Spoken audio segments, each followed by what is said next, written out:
Can I add one other thing, though, which is about, if you don't do this, it doesn't make it a bad report, but if you do this, it makes it a more helpful report. So this is in that category. While we're staying within our professional jurisdiction, I think it's important to nevertheless remember that we're in a clinical culture, for those of us clinicians in the room, and others outside of that culture don't share our knowledge and special language. And I've seen a lot of reports that have an awful lot of clinical jargon that is a shorthand for us as we communicate with each other, but it's really not helpful for judges and asylum officers. And so basic expressions that you all know, like the patient presents as, or the affect was, or psychomotor retardation, and words that make perfect sense to us, but really can be described in plainer English, and will make the report just a lot easier to read for someone who already has a lot of things to read as it is. I completely endorse that, and I would also say that one of the ways that I attempt to personalize and individualize the report is by using direct quotes from the client. I take very thorough notes. I'm writing continuously, and my notes mainly are writing down what the person is telling me rather than my analysis, which I do later.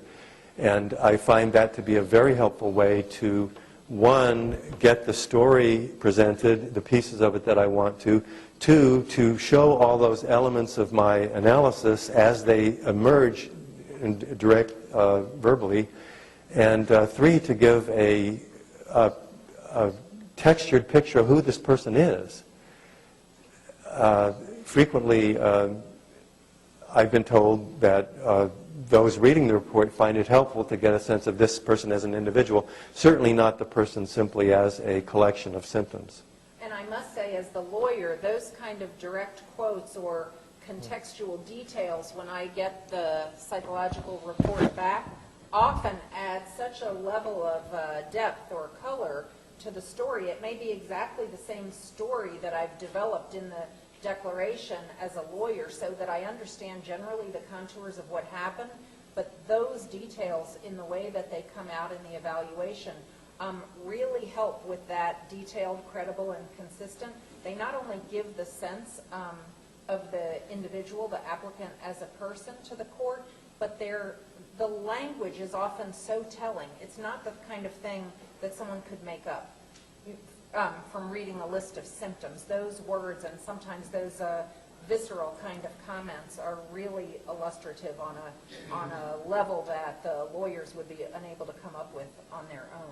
Can I say one other thing on this issue of a good report?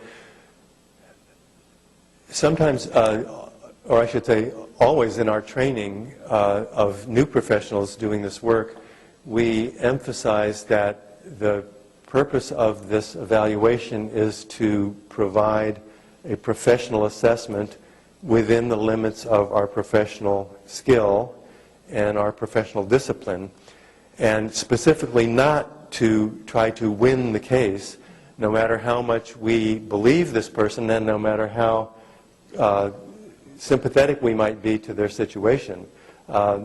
It's definitely true that to attempt to do that and then to put language in like this person should be granted asylum because he's a very deserving individual is overtaking the judge's prerogative, for one thing, and two, outside of the bounds of what we're supposed to be doing. Our report is one piece of the information that, the body of information that